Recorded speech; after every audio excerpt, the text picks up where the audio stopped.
across America. Live. This is Point of View.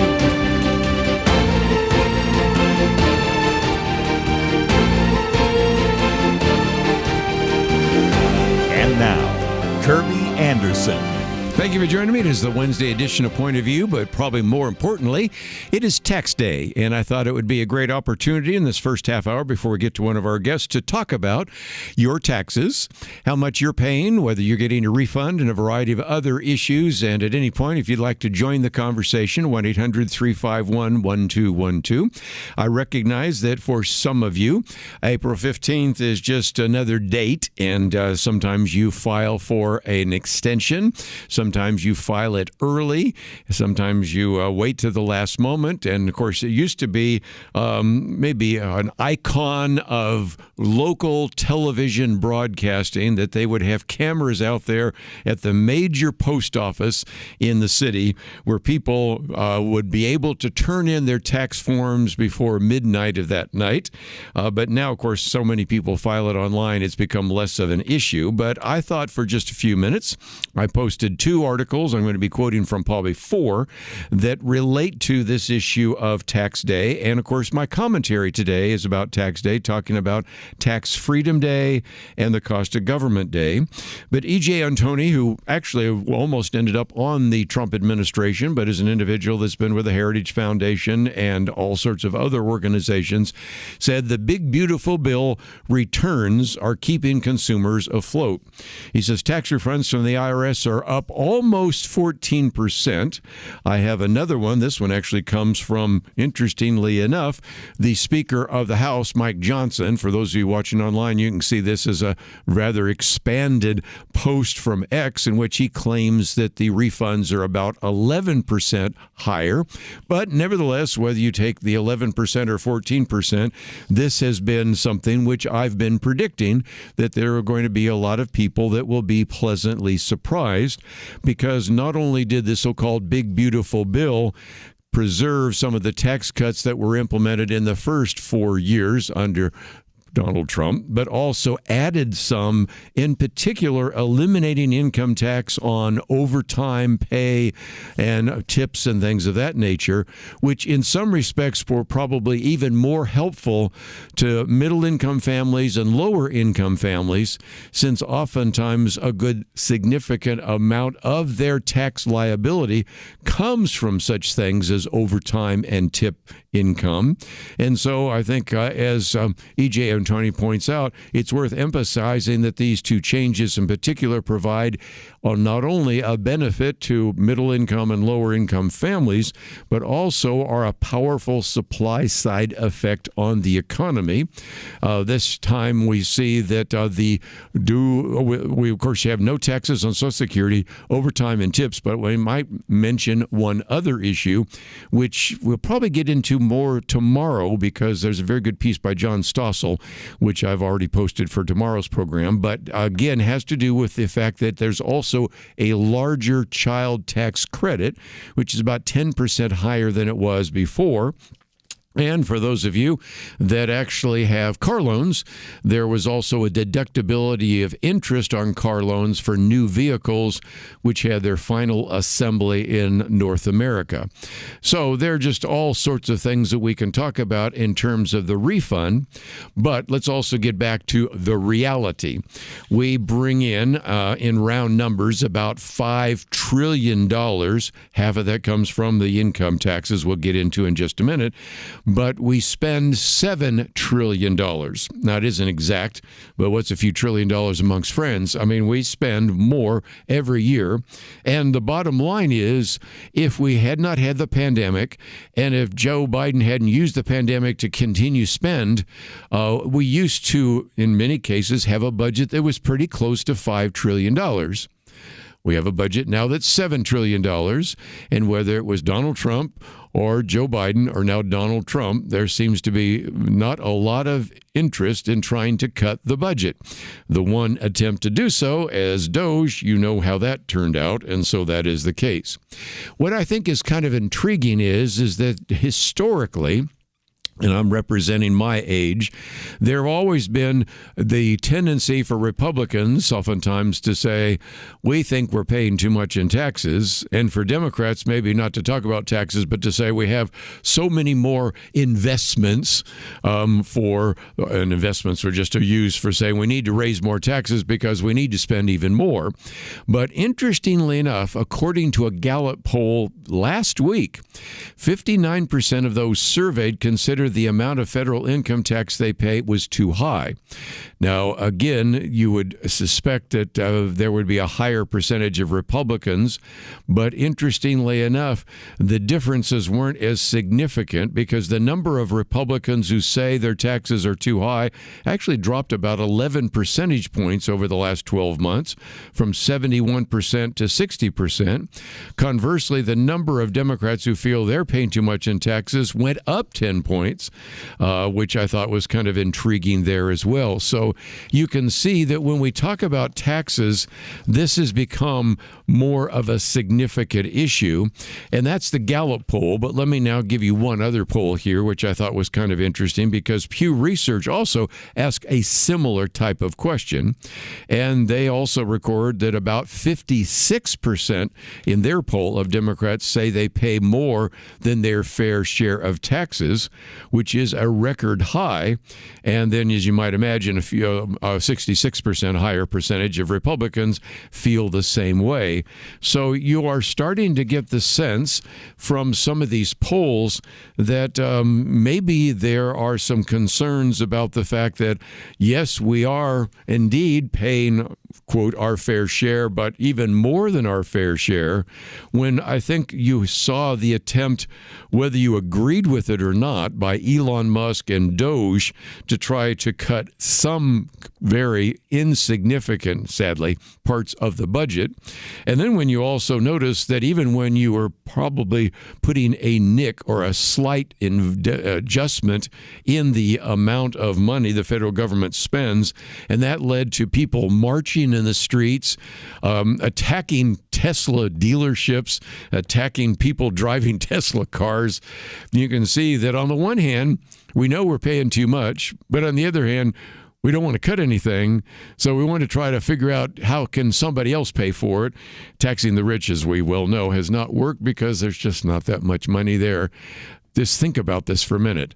$5 trillion coming into the federal revenues, the Treasury, federal revenue is $5 trillion. But that's not even close because we're spending $7 trillion. So we basically have a deficit of almost $1 trillion every 6 months. Don't know where that's going to go, but when we come back from the break, love to get your thoughts. 1-800-351-1212.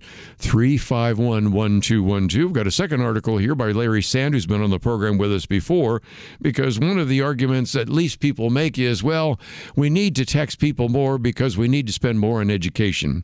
He gives you the numbers, and we're spending more on education than we'll ever have in the history of this country. And it hasn't exactly turned out in a positive way. But I'd love to get your thoughts as we're talking about Tax Day. And my commentary right now is about Tax Freedom Day. We'll come back and talk about that right after this.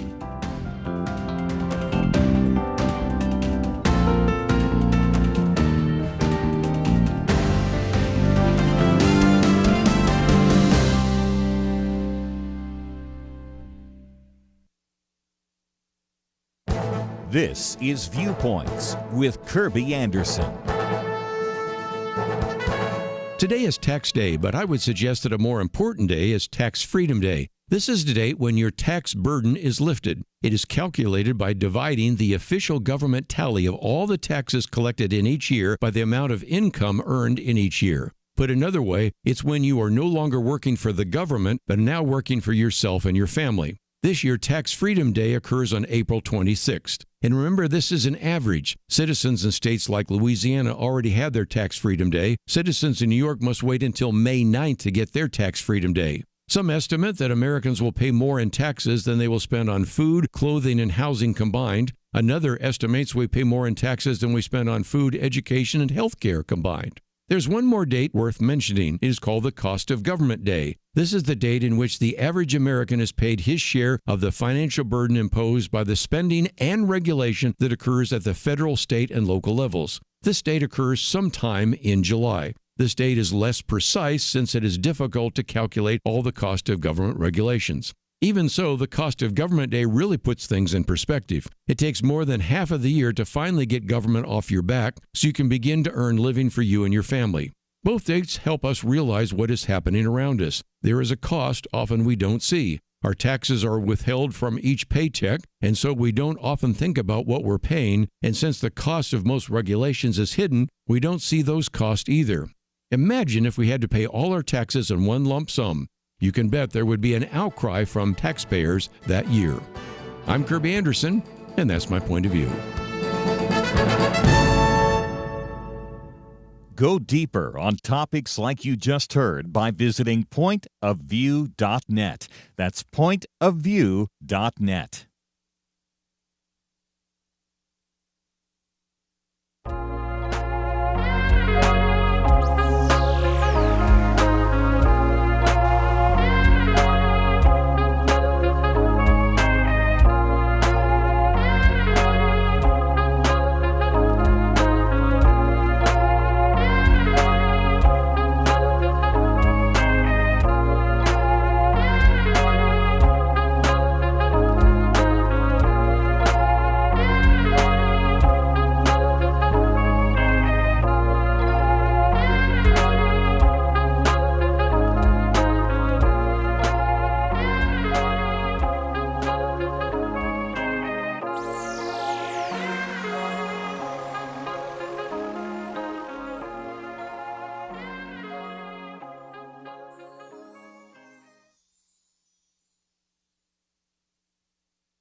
You're listening to Point of View, your listener-supported source for truth. Back once again, this we can focus a few more minutes on the issue of taxes.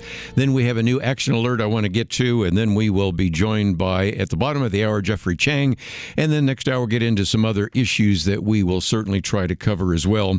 I did post this piece. It's our second article by Larry Sand. He's been on the program with us before as we've talked about some of the education issues, but he reminds us that, again, in fiscal 2024, you had the federal government collected about $5 trillion in revenue. That's about where we are right now. And about half of it, almost half of it, comes from individual income taxes, $2.4 trillion. You can see all the issues there. And since he lives in California, he picks out California for a moment and points out the fact that because you have kind of a tax the rich mentality there, he talks about the exodus of all sorts of companies, Tesla, Chevron, Hewlett-Packard, Oracle, Charles Schwab, and the rest. But then says, okay, if we're going to spend as much money as we're going to spend in a state that charges more and has higher taxes than anything else, what do we have to show for it? And the sad reality is very little. School districts certainly have increased spending, dramatically increased spending since 2020, even at a time when we've had, as he points out, sharp declines in student enrollment. One of the organizations, called Just the Facts, discloses that we spend about $7,156 per household in the United States for education costs. And yet, if you start looking at that, you might say, well, maybe at least we're helping out the disadvantaged students. And then he takes you to a study done by the Brookings Institute, which is a little more left of center there. And this would be the case that, again, they point out they don't really achieve the better outcomes that they were hoping to. You have, of course, I forgot to mention yesterday, the new mayor of New York City, Zohan Mamdani, opened the grocery store there. We'll see how long that lasts. But he proposes spending $38 billion on the city's Department of Education next year. And yet you don't really know whether that's going to work, because some of the studies that have been done of the New York schools conclude that they don't need more funding. Frankly, it's a system that is, again, this particular study, and he gives you links so you can read them for yourself, is rife with waste that could be reduced at no cost to taxpayers. Since he's in California, he also just takes another example, and there are many in this 3-page article, which I'll leave for you to read at your leisure, but points out that if you look at it, student attendance in the Los Angeles Unified School District has really dropped significantly from 740,000 to 390,000, yet we're spending more. And with all the additional spending, what do we know in terms of student progress? Well, the latest NAEP, which is oftentimes referred to as America's Report Card, found that only 21% of the 8th grade students in the Los Angeles Unified School District are proficient in reading, and only 19% of the 8th grade students in Los Angeles are proficient in math. Goes on to talk about some other things, and then ends with a quote from Lance Azumi. He's been on the program with us before, who says it's difficult to look at all these cries for more funding as anything more than just funding the adults in the system and not helping the students. So I thought I'd throw that one in there as well, because oftentimes the argument is, well, we just need to spend more because we really want our students to be effective. And the sad reality is that hasn't really borne out very well at all. If you'd like to join the conversation, we'd love to hear from you. 1-800-351-1212. Let's go to Elmer first. Elmer, thank you for joining us today here on Point of View. Yeah, hi. I had a couple of thoughts. I haven't heard anybody express this, but I was hoping that the Doge money and the tariff money might be put as a marker on the debt, and that since it kind of came from everywhere and everybody, that it would be an example, and it may not take care of anything, the biggest part of it or anything, but over time, it's going in the right direction. So if they put the Doge money and the tariff money, I don't know if it was some of maybe $400 billion or something like that. I don't know, 500. But it's something. And if that $500 billion is $500 billion. But again, that's a good thing. And I've understood, because we've had people say that I would like to make an additional gift to the United States government. And there's apparently a separate debt fund where you could have it given. But when we're at $39 trillion, again, we're talking about a very small amount. But images and optics help. I would agree with that. Does that make sense? Well, I hope it happens. I haven't. If you get the word out, you're getting the word out there. Maybe people get more people get the idea and ask it of their representatives. The word will get around that it can become part of the argument. Sounds good. So we'll appreciate that call. Let me real quickly, because I'm coming to a break, I wanted to real quickly give some of you a chance to go to our website right now, because we do have this take action item. Now, I did mention it yesterday, but let me get into it in a little more detail. If you go to the website, pointofview.net, scroll down in the middle section, we now have one called Take Action, supporting the Safeguarding Women from Chemical Abortion Act. I know that's a big, long word, but it was introduced by a number of individuals. One of those, of course, I mentioned yesterday, Senator Josh Hawley. It also co-sponsored by Senator John Cornyn and Senator Marsha Blackburn and Senator Ted Budd, many of whom have all been on the program with us before. And the argument is that we certainly need to instigate investigation, which we almost don't need. We already know what the problems are, of the safety of the abortion pill. As we've pointed out on this program before, and Liberty McCarter has done some of the background research on that, is to show that this is something that is actually the routine way now, the majority way in which most women are getting abortions. And Senator Josh Hawley actually introduced this back in March, and we had some individuals there who have been on the program with us as well. He said, despite the abortion industry's claim mifepristone is not safe, which is the drug used there, studies show that fully 11% of women who take the drug experience a serious serious adverse health event, including sepsis, infection, hemorrhaging. That rate is at least 22 times higher than the adverse event rate reported on the drug manufacturer's label. So this is an attempt to at least get some attention to the fact that a majority of women are using the abortion pill. They're using chemical abortion. If you've listened to this program any length of time, you know only so well the concerns that we have, and that is that in some cases these pills are just being sent across state lines. So even if a particular state is more of a pro-life state, this is a way to circumvent that. Number two, the safety of some of those pills, not even sure some of them come from reputable manufacturers, is certainly a concern, and the fact that there's not a physician involved.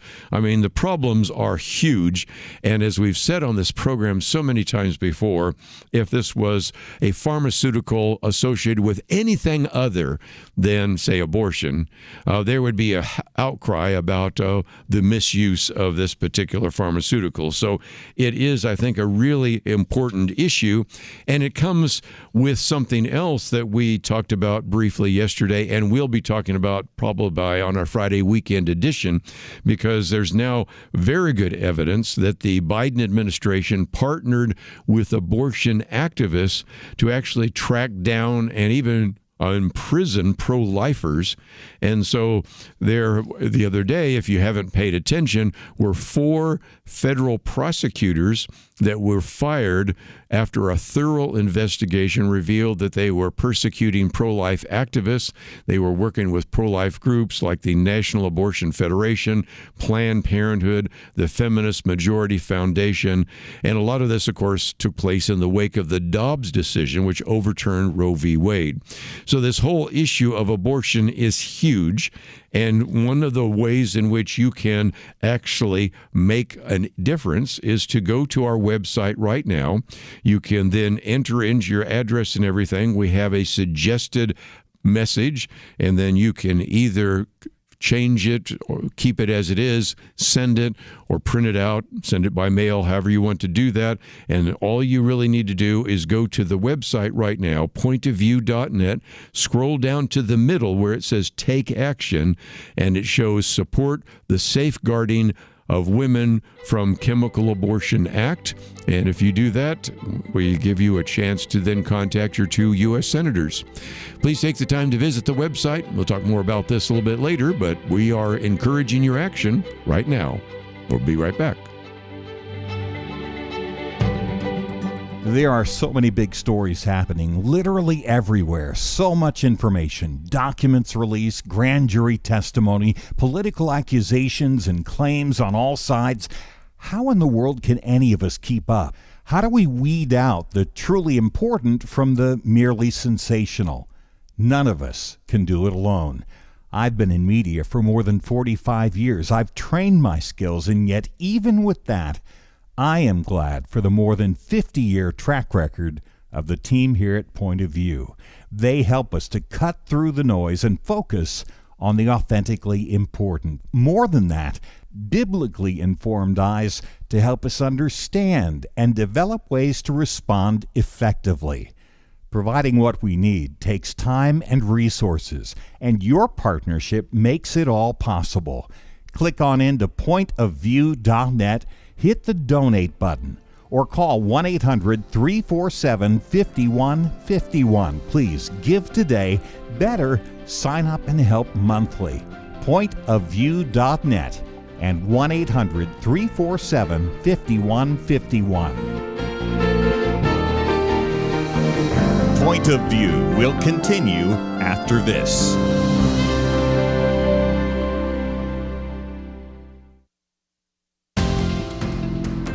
You are listening to Point of View.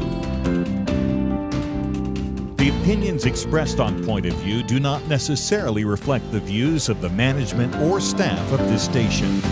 And now, here again is Kerby Anderson. We'll spend some time now talking about Charles Spurgeon, and the reason we're doing that is because we bring back to the microphone Geoffrey Chang. Dr. Chang serves as the assistant professor of historical theology. He's also the curator of the Spurgeon Library there at Midwestern Baptist Theological Seminary, which is up there in Kansas City, an institution I've been to before. He's also the book review editor for these issues, and again has written some other of these books. This particular one is a set of devotions similar to some of the others we talked about. And of course, he's been the editor of A Wondrous Mercy, Your Only Comfort, and of course, this one is What Depth of Love. So, Dr. Chang, welcome back to Point of View. Great to be with you again. Thanks for having me. Well, again, it's been a while since we had you on. When I say Charles Haddon Spurgeon, a lot of people go, oh, I know who that is. And some people go, well, I don't really know who that is at all. Individual that lived in the 19th century, oftentimes referred to as the Prince of the Preachers, probably best known as the pastor of the congregation there at Metropolitan Tabernacle. And born in the 1930s, lived to the 1830s, lived to the 1890s. And just very dynamic. And what you've chosen to do is pull together some of his particular devotions and other writings in a way that for people that have never read anything by him can really begin to delve in. But can you give us a little bit more background about Charles Haddon Spurgeon? Yeah, so you're exactly right that he was one of the most famous preachers of the 19th century. Pastoring there in London. You know, one of the remarkable things about him, he started to pastor his church in London in 1854, and in 1855, his sermons were so popular, he began publishing a weekly sermon to be sold. This project of a weekly sermon from Spurgeon would continue for the next 63 years. There would be 52 sermons a year that was available for the English-speaking world to purchase every week, and it only stopped in 1917 because of the outbreak of World War I, and there was a shortage of paper. And so, I mean, this is how beloved his sermons were. They kept printing them even after he died. But yeah, for 63 years, his voice through his sermons were so influential throughout the evangelical world. Might just mention the one I have in front of me here, The Depth of Love, Devotions on the Cross and the Resurrection. And as you introduce it, of course, you talk about going from Gethsemane to Golgotha. But just before we get into this, let's talk about the previous two, A Wondrous Mystery, Your Only Comfort, because in some respects, this is the third in a series, is it not? Yeah, that's right. Yeah, so what Wondrous Mystery, that is, you could call it an Advent devotional, but in many ways, it's just a meditation on the incarnation. So these are 30 excerpts taken from Spurgeon's Christmas sermons, where he ponders this wonder that God has become man to save us. The other devotional, Your Only Comfort, that's organized again based on Spurgeon's sermons, but around the topic of suffering. Spurgeon, if you know anything of his life, battled all kinds of physical ailments, yes. Also emotional suffering.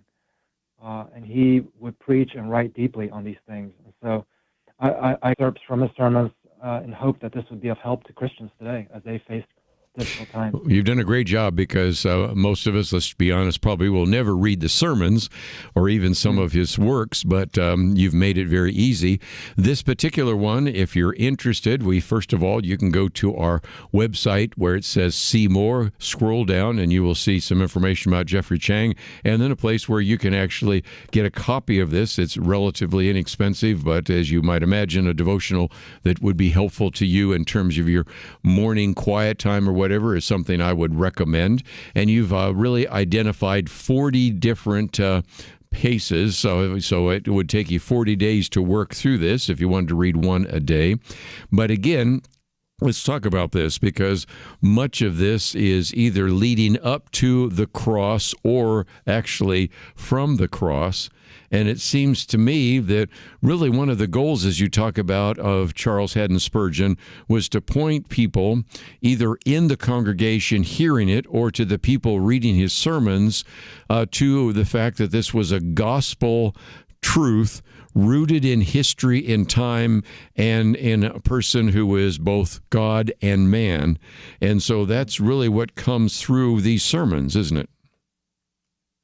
It is. When I read Spurgeon's sermons, what strikes me is when he talks about the gospel, he doesn't speak of it abstractly. To him, to speak of the gospel, the good news, is to speak of a person, Jesus Christ, incarnate, living, breathing, obedient to the Father for us, giving his life for us. So there is this realness about the person of Jesus in all of Spurgeon's sermons. And with these set of excerpts from his sermons, Spurgeon is walking through, I've taken the sermons where he's walking through the passion narratives of the Gospels and really just meditating on every single one of the fascinating little details that the Gospel writers give us. And so we have the benefit of hearing his meditation on these things. So good. Before we get into that, let's see if we go maybe to day 2, because it's a teaching on foot washing. Now, I don't know if you've seen, but I suspect a lot of our listeners have seen the latest film, which is A Great Awakening. And it is the story, of course, George Whitefield. And, of course, there are 2 powerful scenes in there. Foot washing. One is where John Wesley and Charles Wesley washed the feet of George Whitefield. And then where George Whitefield is in the prison washing the feet of a prisoner, which is probably what led to his conversion. And this whole idea of washing the feet, which of course is what Jesus did before the Last Supper, is something that, again, Charles Haddon Spurgeon spends some time really meditating on.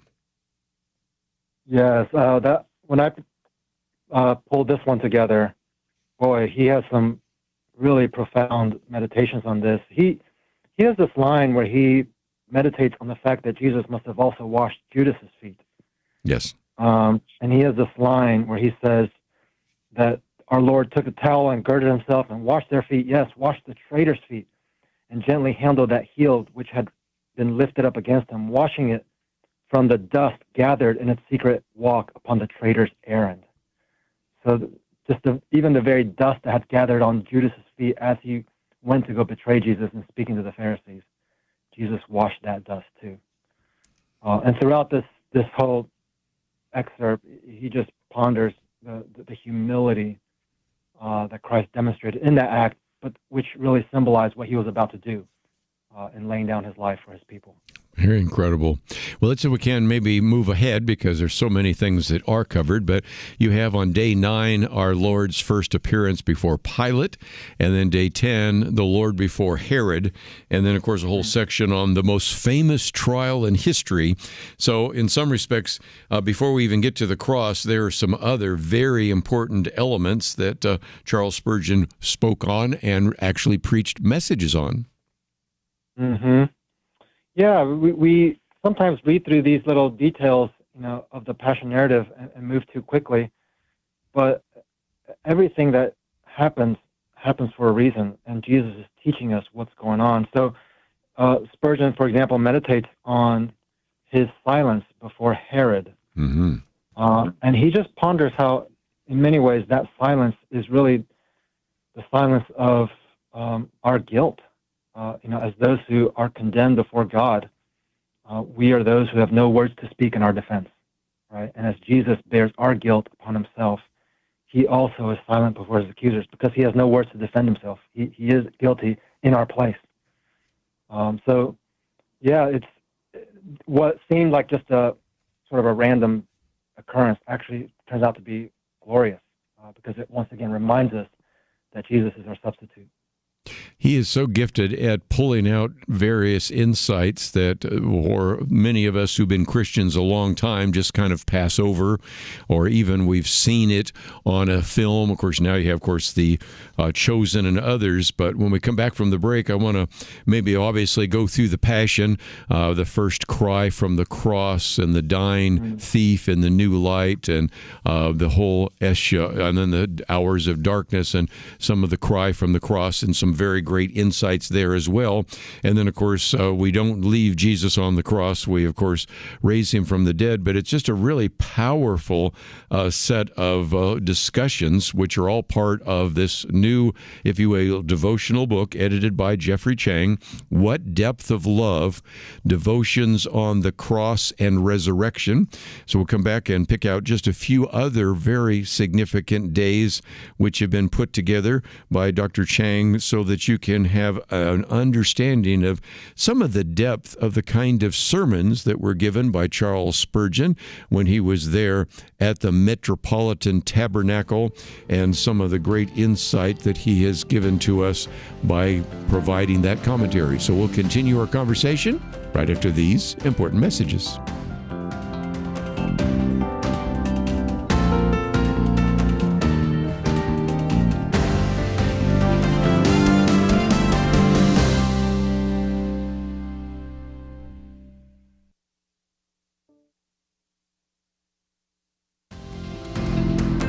You're listening to Point of View, your listener-supported source for truth. Okay, for a few more minutes as we talk about What Depth of Love. Again, Devotions on the Cross and Resurrection, edited by Dr. Geoffrey Chang. And from the middle part of your book, you have everything from the first cry from the cross to our Lord's last cry, and the other kinds of cries and statements from the cross, and then, of course, the renting of the veil. And so before we get into the final death of Jesus and then the resurrection, let's talk about the Passion, because this is something that, again, Charles Spurgeon spent quite a bit of time talking about and focusing on during his sermons and during his ministry, and it's something that obviously is a very significant part of your book. Yeah, that's right. You know, what movies like The Passion of the Christ fail to capture, they do a good job of capturing the physical suffering that Jesus went through. But as Spurgeon meditates on the Passion narrative in the Gospels, what's clear to him is that there's more than just physical suffering going on. There's also divine judgment, the wrath of God descending upon Christ. And so he meditates on these details, like, for example, the darkness that falls over the land while Christ is on the cross. This is the darkness of the wrath of God. You know, just as darkness came over Egypt when God judged them, so darkness came over his Son as he hung on the cross. The devotion that I found most striking was the one on his cry from the cross, my God, why have you forsaken me?" Psalm 22, yes. That's right. And Spurgeon, as he meditated on these words, he writes this: "I cannot comprehend, so I shall not pretend to be able to explain these words. There is no plummet that can fathom this deep. There is no eagle's eye that can penetrate the mystery that surrounds this strange question. I feel more like one who has looked into a deep mine, or like one who has been part of the way down and shuddered as he passed through the murky darkness, but who would not dare go much lower. For this cry is a tremendous deep. No man will ever be able to fathom it." Yes. And he goes on to ponder just, the fact that the Son of God, truly man, incarnate Son of God, would cry out, "My God, why have you forsaken me?" How can this be? How can the triune God, who has been Father, Son, and Spirit, who have dwelled in unity for all of eternity, how could it ever be that the Father and Son would ever be sundered? Such thing cannot be. The Father and Son are one.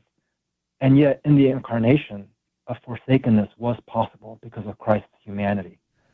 And yet, as we ponder the mystery of the incarnation, that brings us again to a deep mystery. And I can just imagine that the more Spurgeon thought about it, the more we ponder this, the more we just marvel. This is a tremendous deep that none can fathom, which is why I picked the title, What Depth of Love? The depth of this mystery is the depth of God's love for us. This is holy ground that we're treading on. I don't know that we'll ever be able to fully understand what took place, but somehow the beloved Son of God bore our forsakenness, and that's why we are saved. And that's day 20, the saddest cry from the cross. Of course, I've already mentioned the veil being torn apart, but let's go on to make sure we don't leave him in the grave, because we have sections on the stone rolled away, appearing to Mary Magdalene, as well as the visit to a tomb, and then, of course, the first appearance of Jesus. And this is, again, the triumphant recording that you find in the Gospels, but it also was very important in the way in which many times Charles Spurgeon would end his sermons, making sure that people knew that even after we've dealt with the passion and the pain and the death of Jesus, we can now celebrate a risen Lord. Amen. Yeah, and Spurgeon lived during a time in the 19th century where there was a growing anti-supernaturalism, growing rationalism. People were beginning to rethink their understanding of the scriptures and seeing it more as myth rather than real history.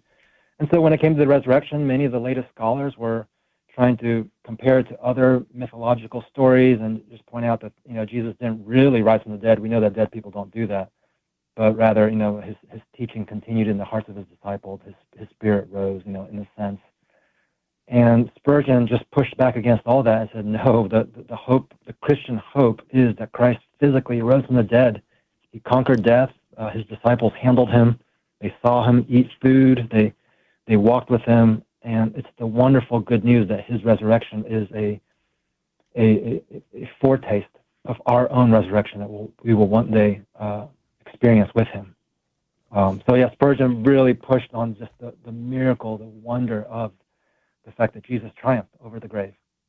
Well, again, I believe he was probably barely in his 30s when Charles Darwin publishes The Origin of Species and all of that. And so here we are, a preacher in the Metropolitan Tabernacle, while there are people around there saying, well, we don't need God because, if nothing else, Charles Darwin has proven that God does not need to be even in the picture at all. And so it just, again, was I think, helpful to see his willingness to push back.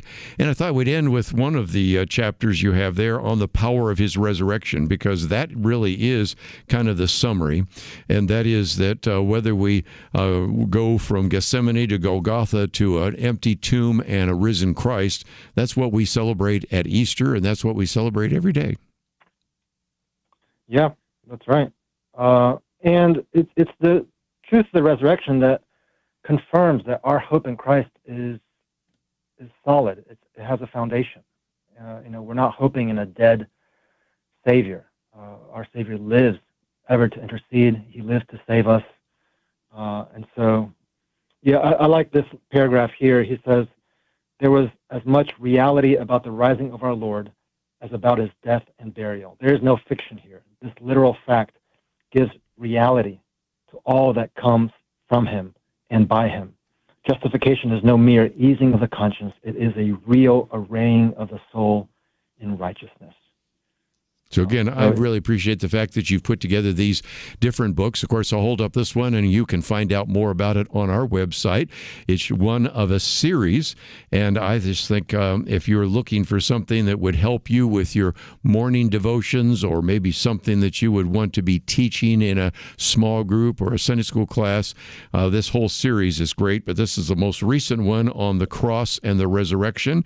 And if nothing else, Geoffrey Chang, thank you for taking so much time over these many years in which you've pulled together all these great sermons by Charles Haddon Spurgeon and put them in a format that will be readable and usable for us. So thank you for once again joining us here on Point of View. Oh, I'm glad to. Thanks for having me. Well, again, before we take a break, mention that we do have an action item. And I always hate to jump from one issue to another, but that's the way the program works. And what we have right now is a take action that you can go to right now on pointofview.net. And shortly after, of course, President Donald Trump took office, the Secretary of Health and Human Services, that would be Robert F. Kennedy Jr., pledged that the administration would investigate the safety of the abortion pill.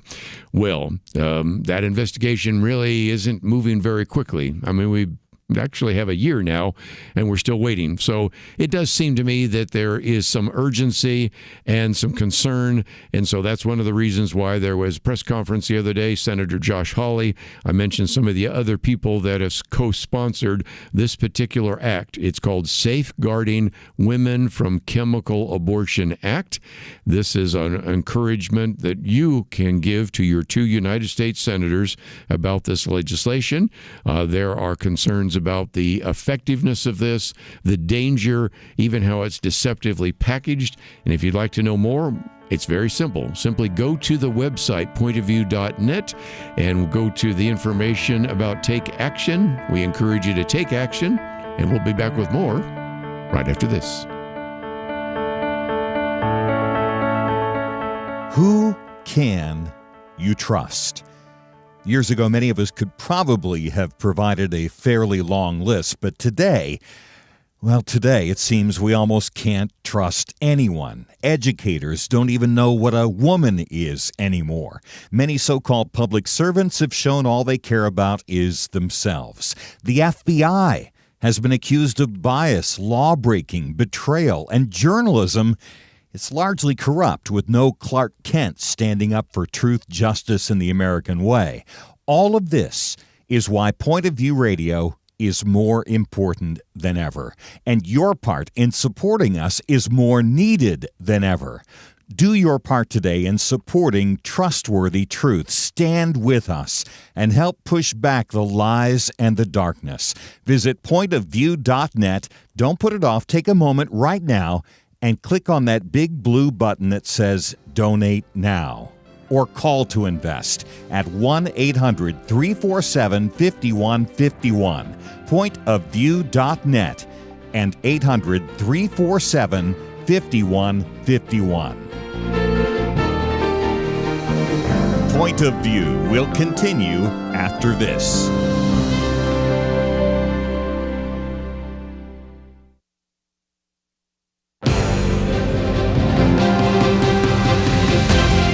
Across America, live, this is Point of View.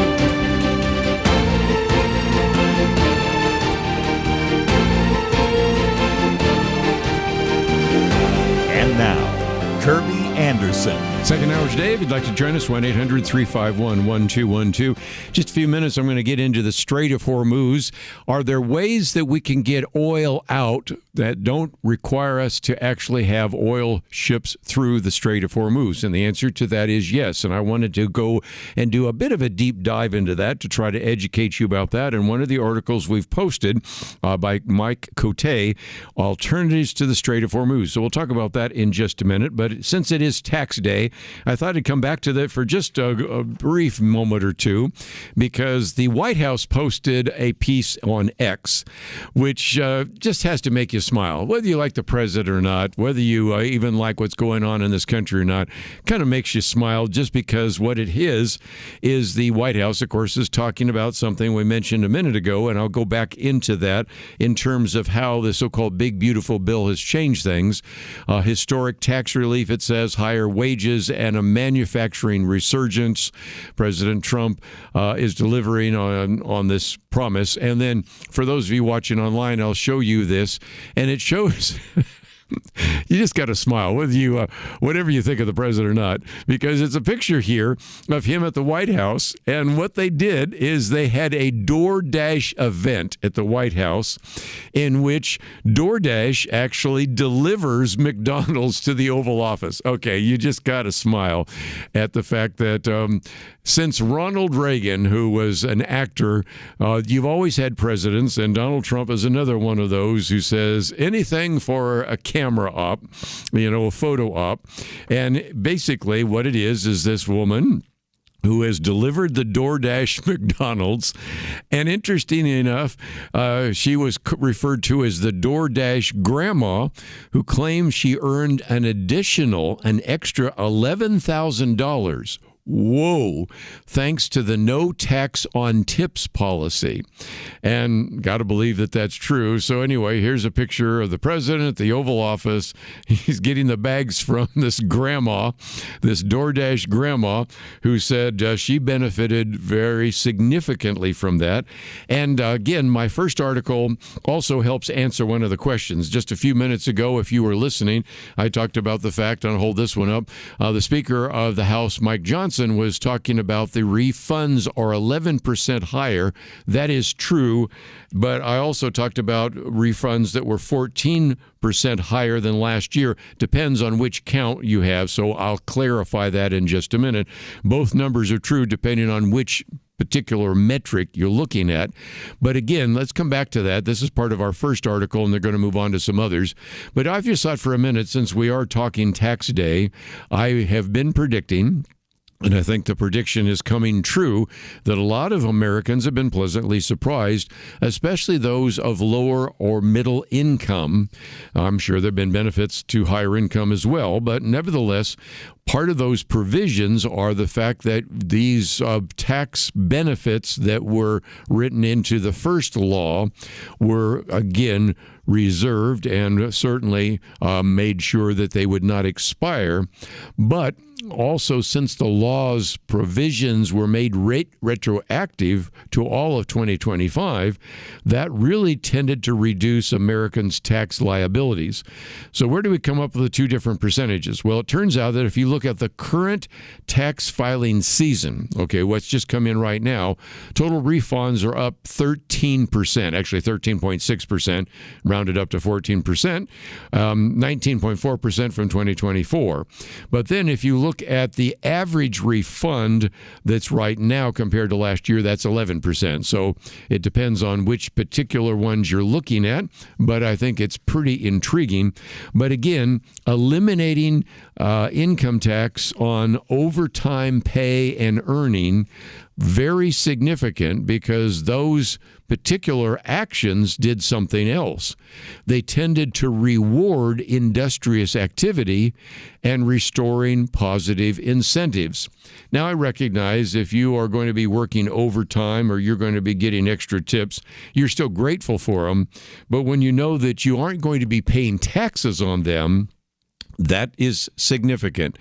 One of the basic economic laws, if you want more of something, subsidize it. If you want less of something, tax it. And now eliminating taxes, I think, really caused individuals to then feel that they were being rewarded for doing more. And it provided, I think, a powerful economic incentive for Americans to work more hours, be more productive, and in many cases, maybe even provide better service, because you think about the overtime and then the tips, certainly the significant. And again, since economic growth is fundamentally about what we produce, again, E.J. Antoni says these tax cuts encourage faster growth and stronger economic impact overall. And he then goes on to remind us once again that this is true for lower income and middle income families, where half or more of their federal tax liability can come from overtime and tip income. And this story of this DoorDash grandma, I think, is just a good illustration of the fact that she was able to have $11,000 more in her pocket. Can you imagine? I mean, she probably just feel like she won the lottery with something like that. And again, these are very powerful incentives to actually stimulate what we call the supply side part of our economy. And then, as I pointed out, there were some others as well. We tended to mostly talk about no tax on tips, overtime, and of course even Social Security, but you also have a couple others, and that is we have larger refunds for child tax credit. That went up 10% higher. And then also just some deductibilities. First of all, the deductibility on businesses are so significant that some say that if you add all of that together, it's almost like we have the lowest business tax rate in the world. And then, of course, the deductibility on things like the interest on car loans is certainly significant there as well. So that's the good news. When we come back from the break, we'll talk about the bad news. This war is costing us more than $1 billion a day. Okay, we are spending a lot. And more importantly, it isn't, as I just pointed out on my commentary on Monday, the cost of oil and even just the cost of government, it's its availability. So when we come back, I want to get into a piece, very well-written piece. Are there really alternatives to the Strait of Hormuz? Recognizing that we get more than 20% of our oil around the world from the Strait of Hormuz. What can and is already being done, and what are some of the natural limitations? So we'll do a little bit of a dive into this because, again, you would hope that it would be covered by the mainstream press, but one of the things we try to do from time to time is help you think through some of these issues that you're hearing about. So we're going to talk about the Strait of Hormuz, and just with my attempt to have a little bit of fun at the expense of our European allies, they have a solution to the fact that since we're not getting as much oil from the Strait of Hormuz, let's just stop using energy. Really? How about helping the president as allies to open up the Strait of Hormuz? Oh, no, we'll just tell everybody to stop using energy. That's how Europe is dealing with these issues. We'll be right back.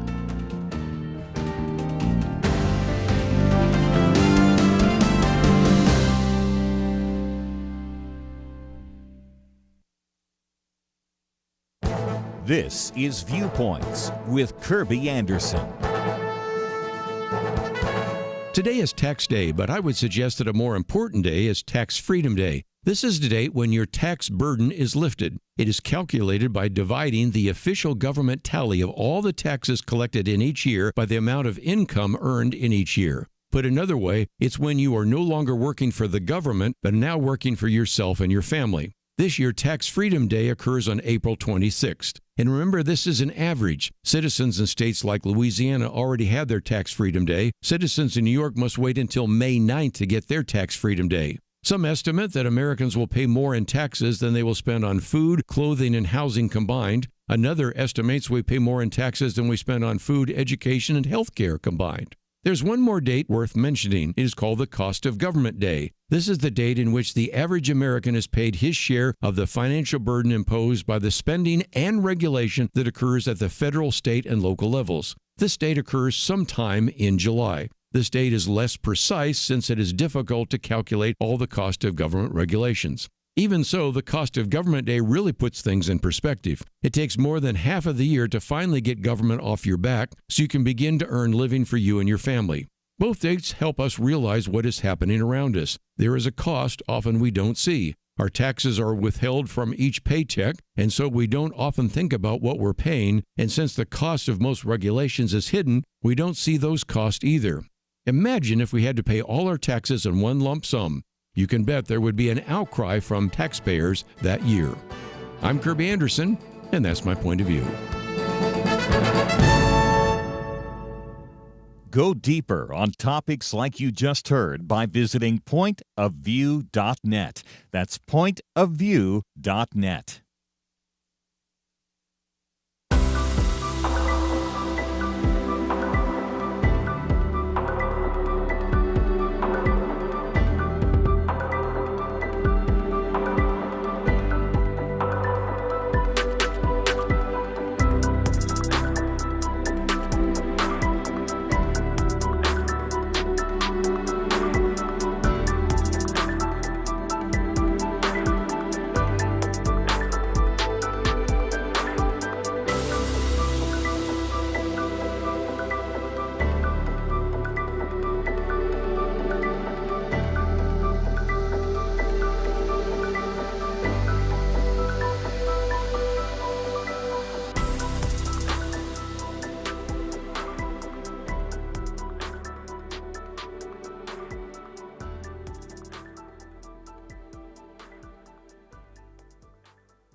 You're listening to Point of View.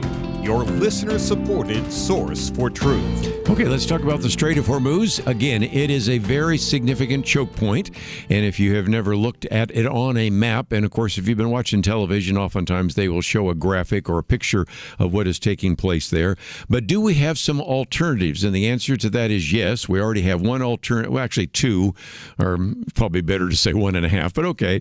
We have some, but let's, if we can, talk about that for a few minutes. If you'd like to read all of this, Mike Cote spends some time talking about the fact that the Iran war has been waging for over a month, and despite the current ceasefire, looks likely to erupt once again. Over the course of the conflict, he says, the Iranian regime has seen its military capacity massively degraded, its leadership class killed, its proxy forces weakened, its internal repressive apparatus undermined, and its nuclear program crushed. You'd think that'd be enough, right? Yeah, but they still have, as he says, an ace up their sleeve, and that is the closing of the Strait of Hormuz. So what can we do about that? He points out that the Strait of Hormuz is basically the world's most important energy choke point because oil and natural gas flow from nations like Saudi Arabia, Qatar, Kuwait, Iraq, and the United Arab Emirates, Bahrain, and Iran, all in one way or another have some oil, some more than others, flowing through that. This waterway really then sees anywhere from 20% to some people now are starting to say 25%. A quarter of the world's seaborne oil trade comes from that, and almost a similar percentage of global liquefied natural gas, LNG trade, passes through it as well. Now, you live in the United States, although many of the people listening to this program right now listen to it on the internet or hear it off of various satellite bounces and off of antennas, so you may be listening in other countries, but most of the people listening are Americans. But just think about what it's like right now. These products, as he points out, are crucial to modern life, especially to the Asian nations. The other day, I pointed out that what has been happening in India since the oil has already landed there is now just starting to happen in places like South Korea and Japan, because the tankers that left a month ago are just sort of now making their way and unloading their oil, and there's nothing behind them now.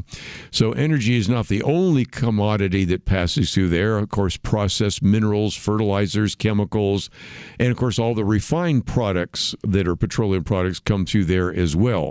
So this is a major choke point. I think you get the idea. Okay. In the short term, the only real way to solve this problem is to reopen the strait, either by deal or by force, he says. But there is one potential solution built for the medium and long term, and that is to expand the regional pipeline network so that you can shift energy exports elsewhere and completely bypass the Strait of Hormuz, thus mitigating any future threat from Iran. Okay, so what do we have so far? Well, the Middle East already boasts one of the world's largest networks of energy pipelines, moving critical commodities across large distances for internal consumption and export. He says the biggest and most important is what is called the East-West crude oil pipeline in Saudi Arabia, which has been expanded to now handle about 7 million barrels per day since the start of the war in Iran. That pipeline cuts across, are you ready for this, about 700 miles across the Arabian Peninsula, moving crude from the oil fields in the country's east to some of the export terminals along the Red Sea in the country's west, thus completely bypassing the choke point in Hormuz. That's the major one. Now, the minor one is the Abu Dhabi crude oil pipeline, much smaller, handles about 1.5 million barrels, but nevertheless per day, but travels a shorter distance, moves some of the crude oil from areas that are right up to the Persian Gulf to ports in the Gulf of Oman, which allow tankers to avoid going through the Strait of Hormuz. Okay, so there's where we are there. Now, constructing new pipelines, he points out, is certainly a good idea for the Gulf states, as it would reduce Iranian leverage over the medium and long term. There are several factors that make this a strong investment for nations seeking to avoid Iranian strangleholds. But again, what are the possible downsides? Let's look at those. There is, of course, the issue of huge infrastructure projects like this. First of all, they take time to build, despite the fact that Gulf nations have few of the regulatory hurdles we have here in the West. You still, need planning and purchasing, logistics, financing, all the rest. And then, of course, you really have to travel some pretty difficult terrain. The center of the Arabian landmass is just really an inhospitable desert. And you're going to have some kind of infrastructure, roads, railways, power transmission, water provision, things like that. So not as easy as a snap of the fingers, but it might be something to begin to think about. And then even these pipelines themselves are not completely immune to the influence of Iran. You have the possibility of them being attacked from the Red Sea ports. You have the possibility that the Houthis, if they were still being funded, although some of that seems to be coming to an end, they could be a threat. But nevertheless, this concept, at least, of how Middle East pipeline network would be, I think, a very helpful solution to part of the problem we're dealing with. And once again, long range would diminish the ability of Iran to threaten the exports from these different countries and affect the global energy supplies. So something to think about. And if you'd like to read this 3-page article that goes into some of the detail, that is something we make available on our website at pointofview.net. Well, what is Europe doing right now? I have to say this with a smile on my face or shaking my head, because you would expect that if you wanted to open up the Strait of Hormuz so that oil would make its way to Europe, that everybody would be on board. And it turns out that not necessarily. The European Commission President, Ursula von der Leyen, speaking at a conference in Brussels, revealed that the European Union has a solution to all of this, and that is to simply use less oil. Yeah, let's use less energy. I'll give you your complete quote. I don't want to get criticized for taking the quote out of context. The cheapest energy is the one you don't use. Stay home, don't drive, don't use electricity. Essentially saying, we don't have a plan, so we'll just tell you to stop using energy. She goes on to say, we should reduce demand while fully respecting the free choice of consumers. So we're looking at energy efficiency levels, such as the renovation of buildings or the renewal of equipment in industrial operations. There are some measures, but these are other measures that we will present or will be the core of the presentation of the communication next week on the table of the leaders. By the way, I'm all in favor of energy efficiency. Anybody around Point of View knows that sometimes I turn off lights a little too fast.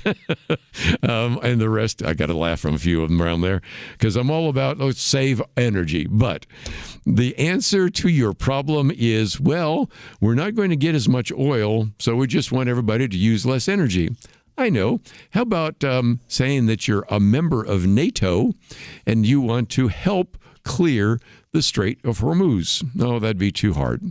But that's where we find ourselves today. And you can see why there's a growing frustration on the point of President Donald Trump, Secretary of State Marco Rubio, and others about our so-called NATO allies. But just before I take a break, one more time, before the program comes to an end today, I wanted to mention that we do have a take action item. And if you just joined us, just go to the website, pointofview.net, scroll down to the bottom, support the Safeguarding Women from Chemical Abortion Act, a piece of legislation introduced by Senator Josh Hawley, also co-sponsors like John Cornyn, Marsha Blackburn, Ted Budd, and a variety of others. And this, again, is based upon the fact that we really want to encourage this administration to move ahead with a reevaluation of chemical abortion. The dangers, the deception in all of the things things that are taking place there certainly justify this particular piece of legislation. And even if you're convinced that your two senators would not vote for it, I think they need to hear from you anyway. This comes at a time when we recognize, as I'll mention when we come back from the break briefly, the fact that the Justice Department and others have issued a very explosive report about how even the Biden administration used the face attack against pro-lifers. And so this whole issue of abortion is front and center right now. Good time to talk about this particular piece of legislation. We'll be right back. Where does moral truth come from? According to 58% of Americans, individuals determine moral truth. A quarter of Generation Z says society determines moral truth, and morality can even change over time. Only 42% of Americans believe that truth comes from God. I don't know about you, but I find these numbers extremely troubling. It really is a crisis of truth, and that crisis has consequences. Look at society. Evil is called good, good called evil. People with biblical beliefs are called bigots, or worse, they're canceled. But there is hope. The Bible promises the truth will set us free, and that's why Point of View is relentless in our commitment to the ultimate source of moral truth, God's Word.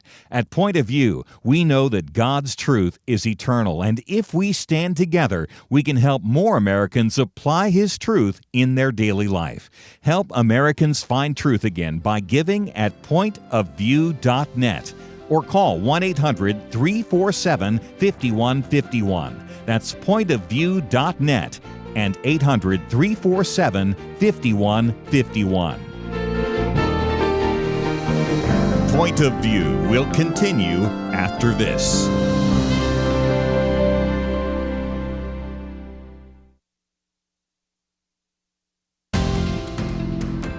You are listening to Point of View. The opinions expressed on Point of View do not necessarily reflect the views of the management or staff of this station. And now, here again is Kerby Anderson. Back once again, one of the articles we've posted here comes from Alan Joseph Bauer. He is Jewish, actually has lived in Jerusalem. And as an individual looking at some of the things that are happening from a Jewish perspective, I think would be very helpful. But also the first part of his piece called Revolution for Thee, but Not for Me, really gets into some things that I've heard some things about in terms of Iran that he now documents. But he uses this in a broader context to just talk about some of the hypocrisy that we see around us. But first of all, he tells a story of an 800-year-old book by a Jewish philosopher rabbi, okay? Because the point he's making is talk is cheap. And it turns out that in this book, and I've never read it, but obviously he has, it tells of a man who sailed to a distant land where he hoped to do some business and make some money. While he was there, he met a fellow of a different religion. So you have this one Jewish individual now meeting someone of a different religion, and they had a discussion about God and truth. And the traveler said, God can provide a person with an income from anything and anywhere he so pleases. And so the person of the other religion, might have been Christian, Catholic, Protestant, I don't know what it might have been anyway, your actions stand in opposition to your words. And the man says, well, what do you mean? Well, if things were as you claim, then you would have had no reason to travel here to make money. God could have provided you with an income in your place of residence. The fellow didn't answer. He ran back to his boat and headed home. At least he realized that his claim beliefs and his actual life did not overlap completely.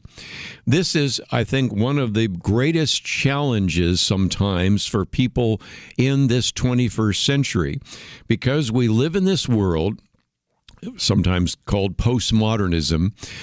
We live in this world where whatever you think you can be and whatever views you have are your own, and you don't have to really live with reality, and you can live with a lifestyle that completely contradicts your view. And the point he was making is that we have lots of examples. The first one has to do with Iran, and then we'll get into some others. And I did not know too much about this, but he goes into some documentation about the fact that the children of some of the top Iranian officials live right here in the United States. Now, I'd heard a little bit about this because they had been talking about wanting to deport some of those individuals that were Iranian children, family members, aunts, uncles, nieces, nephews, whatever. But as he points out, the children of top Iranian officials are living life in the Great Satan, otherwise known as the United States. We are learning that the apparently injured and disfigured new chief mullah, that would be the one that has now survived, has millions of dollars in real estate holdings all over the world. So much for what it's like to be a leader in Iran. Well, one must be careful to assume that children are identical to the views and beliefs of their parents. It would seem strange that if people that were related, for example, to General Soleimani, that was the general that was killed by Donald Trump's military action, were to live in L.A., but do not denounce the violent ways of their now deceased uncle. It has been a stable of progeny of the dictatorial elite to live the life here in the West. They take the money that was provided by their parents and live like Hollywood royalty. Big houses, fast cars, travel, jewelry, parties. Dictators taking a country's wealth and giving it to their offspring is nothing new. And the fact that the State Department, again, let's give high praise to Marco Rubio. I'm going to talk about him in just a few minutes when we get back to that issue, is taking the time now to throw out some of these spoiled relatives that have been living here in this country for many years. What I think is so interesting is that he goes on then, since he got talking about Hollywood, how many of the individuals that are Hollywood actors who tell us about the evil of guns when they're making movies with plenty of shooting and personally have bodyguards with more weapons than their the badly depleted UK Army. How many millionaires are screaming at us for reduced energy consumption to save the planet while they fly on private planes and have gas-guzzling SUVs to take them from place to place. The point he's making is we have seen this for some time, and this hypocrisy, which he starts by talking about these Iranian children, is certainly something we've seen even among Americans as well. And so he refers to those as the American contradictors. They say they believe in one thing, but they actually live very differently. And he points this, that interestingly enough, some of those individuals talk about the value of socialism, and yet they're multimillionaires living in houses dotting across the country. He asks a good question. Shouldn't socialists live like socialists? Nope, that's for people on the other side of the microphone. And then he reminds us of, of course, you can go through the list. You know it as well as I do. We're talking about Bernie Sanders and Alexandria Ocasio-Cortez, the Democrat socialist, not to mention the mayor of New York City, Zohran Mamdani, who all have explained, well, they really need to travel a great deal, so that's why they really need to have private plane travel taking place. And he says, look, I don't mind the wealthy using their money to avoid traffic jams or the ugly side of the airport. If God has given you dough, he says, use it and enjoy it. Just don't lecture us about the virtues of a life that you refuse to live. And so he goes on to point out that even now, some of the people on what he calls the weirdo right follow into some of the anti-Semitic footsteps of the Arabic State Department and British Foreign Office, where they're saying, look at Israel shooting and killing everybody, Gazans, Lebanese, Houthis, Syrians, and Iranians. Wouldn't it simply be easier if there was no Israel and there would be nobody there to have as enemies? And so he again points out the fact that there has always been kind of this Jews-only standard that applies only to Israel. Israel is accused of genocide when it's the only country in history to send phone or SMS or drone or paper messages telling people to move before destroying a building. And I think a lot of this has to do with his concern about not only the hypocrisy of having some of these Iranian children living here from the wealth, the ill-gotten wealth sometimes of those individuals, to even the hypocrisy is sometimes used against Israel. And he says the hypocrisy towards Israel is always rooted in rank anti-Semitism. However, much people try to soothe their pathetic conscience by saying they're only anti-Zionist. I think we can begin to see what is really the case.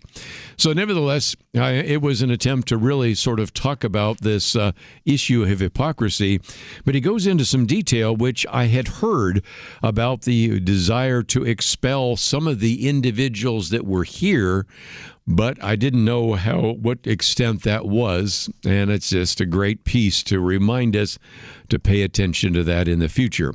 But since I did mention that, Dan Bongino, many of you know who he is, was a talk show host and worked for a time in the Justice Department, but he said what he is right now so concerned about is he's been watching what has been happening to Marco Rubio, Caroline Leavitt, and Susie Wiles.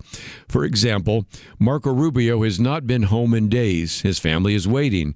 His children are asking where Papa is coming, and he is somewhere in the world representing 340 million Americans, without complaint, without stopping. Caroline Leavitt, she of course is the press secretary, is days away from giving birth to her second child, and today she stood at the White House podium, faced every camera, answered every difficult question, and never once let anyone see it cost her to stand there right now. And then Susie Wiles, the first female chief of staff in American history, quietly carrying an early-stage cancer diagnosis. While her doctors told her to rest, while her body needed her to slow down, she showed up anyway. So Dan Bongino says, for America, 3 people, 3 completely different things they are carrying, and not one of them has ever asked us to notice.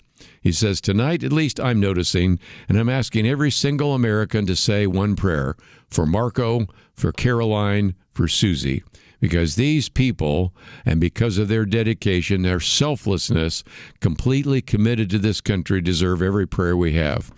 Drop what you can. Type God bless all 3 below and pray for those that are serving this country.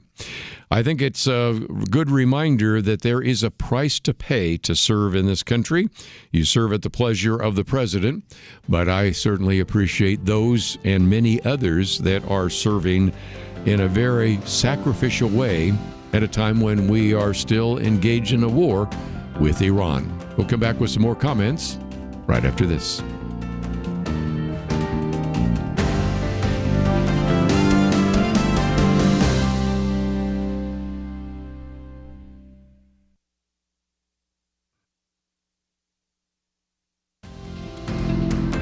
You're listening to Point of View, your listener-supported source for truth. Back for a few more minutes. Again, since we are talking about taxes, I thought it would be worth mentioning that some of those taxes would have to go up if the federal government didn't have the ability to actually print money. And it, I think, illustrates the fact that maybe we need to start thinking through what is called federalism. What are the things that the federal government can and must do, and that's certainly everything from defending us, fighting wars, to defending our border, and what are the things that states can do on their own. And Donald Trump got himself in trouble, although I think he was correct, by saying, look, we need to fight wars, not focus as much attention on daycare and Medicare and Medicaid. Of course, he's gotten himself in trouble for all sorts of things he's done lately, but I'll leave that for a discussion that I'm sure we're going to have on Friday. But I thought it was helpful to think through some of these issues about taxation, because I have a commentary coming out about the Great Migration. I read some of that the other day, in which we, of course, are seeing that some of these cities that are growing the fastest, Houston and Dallas-Fort Worth Metroplex, but also some that are growing fast by percentage in Florida, South Carolina, are ones that actually are particular areas where you have more modest governments, inexpensive tax rates and the rest, and they're moving from places where you have overly ambitious politicians who raise enormous number of taxes. And as a matter of fact, even tomorrow, we've got a piece coming out, which we'll be talking about from the editors of the Wall Street Journal, State Taxes and Job Growth. Because if you want to grow your economy, then you have to do some things that don't inhibit growth, and regulations and taxes are the reason. And that's why we talked about the other day this great migration in which individuals are moving from high tax states, high regulation states, to low tax or no tax states in terms of state taxes. And we'll get into that in more detail. But it kind of brings us back to this whole issue of Iran for just a minute, because the other day the question was raised about whether or not Congress will approve for more spending for the Defense Department. And you may think that the Defense Department is spending too much already, but put this in perspective. The interest on the national debt is larger than the amount we spend on the defense of the United States. Think about that for a minute, which is why, again, I'm all about trying to figure out ways to reduce the expenses that the federal government have really allocated themselves to. But this particular piece by Rich Lowry is a good one, because he says if President Trump had to choose between guns and butter, he's made it clear he wants guns. And he says that's the right choice. That is, Rich Lowry says that's the right choice for our national security, and reflects as well a correct assessment of what should be the federal government's top priority. Not funding social services, but providing for the common defense. And of course, right now, there's going to be a desire to raise more funds, either by printing more money, I suspect, rather than raising taxes, to fund the military. And Trump the other day said the United States can't take care of daycare. It has to be up to the state. We're fighting wars, Medicare, Medicaid. They can do that on a state basis. We have to take care of one thing, military protection. And this gets us back to the issue of federalism. What can states do? It seems to me that states can have the ability to actually fund everything from welfare reform programs, education programs. We just talked about that a minute ago, as well as such things as block grants and daycare and the rest. Some of those block grants obviously can come from the federal government, but there's only one thing that you cannot let the state do, and that is protect the country. We have had that debate in front of Congress on numerous occasions. Remember years ago when Arizona said, well, if the federal government is not going to enforce the border, we will. The federal government, through the Supreme Court, said, nope, you can't do that. Yes, there are some things that Texas has done to try to limit the amount of individuals that would cross over the Rio Grande River into Texas. But by and large, the protection of our borders, that's a national federal issue. The fighting of wars, that's a national federal issue. And again, even though the president received lots of criticism about that idea, it does seem to me that if you're going to make a decision between funding the defense and spending money on social programs, I think it's pretty clear, but it doesn't seem to be clear to some of the members of Congress, and I suspect very soon we'll maybe have a take action item on something like federal spending and defense spending, because as you've heard me say on more than one occasion, we are finding ourselves in a situation right now where we're spending more than $1 billion a day. But just before we wind down today, one more time, I thought I would at least mention the take action item, but I wanted to tie it into some other things that we are learning. As I mentioned earlier, the U.S. Department of Justice issued a report the other day, and it exposed the fact that the Biden administration was using the FACE Act, and we've talked about the FACE Act. It stands for Freedom of Access to Clinic Entrances Act, which is something designed to protect both abortion clinics and pro-life clinics, pregnancy resource clinics. And what the Biden administration was doing was selectively and politically motivated enforcement of the FACE Act. And that is something that our friends at First Liberty Institute have been talking about. It's something that has now been documented by the Department of Justice. And it turns out that you had 4 federal prosecutors that were fired just the other day after a thorough investigation revealing that they were persecuting pro-life activists. And we've covered this before, but we'll cover it again, because they were working with what? The National Abortion Federation, Planned Parenthood, and the Feminist Majority Foundation. And as we well know, in the wake of the Dobbs decision, which overturned Roe versus Wade, hundreds of churches, crisis pregnancy centers, even pro-life ministries found themselves attacked by all sorts of leftists.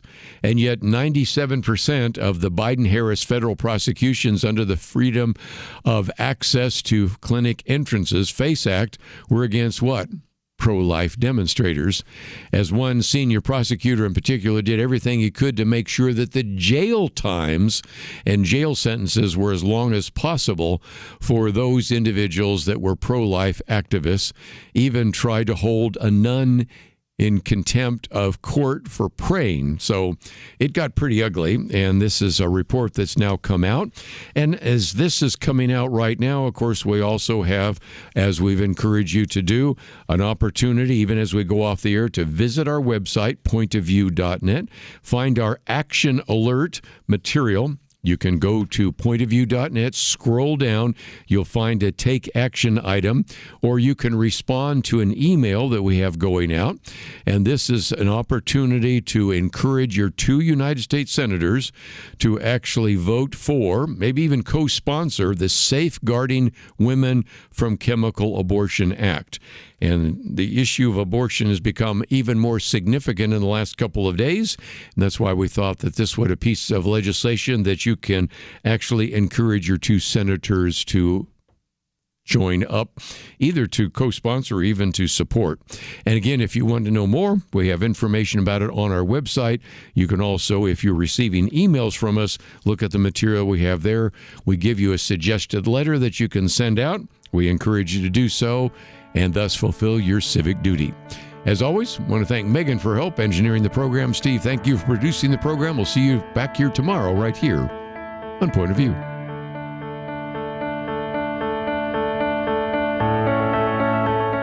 Have you ever met a child you knew would do great things? They displayed remarkable imagination, understanding, and a zest for learning. Now imagine someone takes that child and instead of fostering their potential with a real education, they feed them nothing but lies.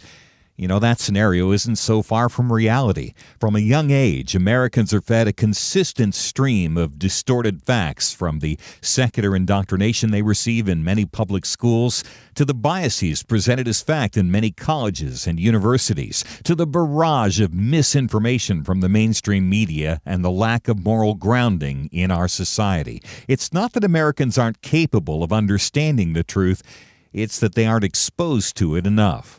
You can expose more Americans to the truth when you give to Point of View, where listeners receive facts, perspective, and biblical truth they don't get from society. As long as we have truth, we have hope. Give today at pointofview.net or call 1-800-347-5151. Pointofview.net and 1-800-347-5151. Point of View is produced by Point of View Ministries.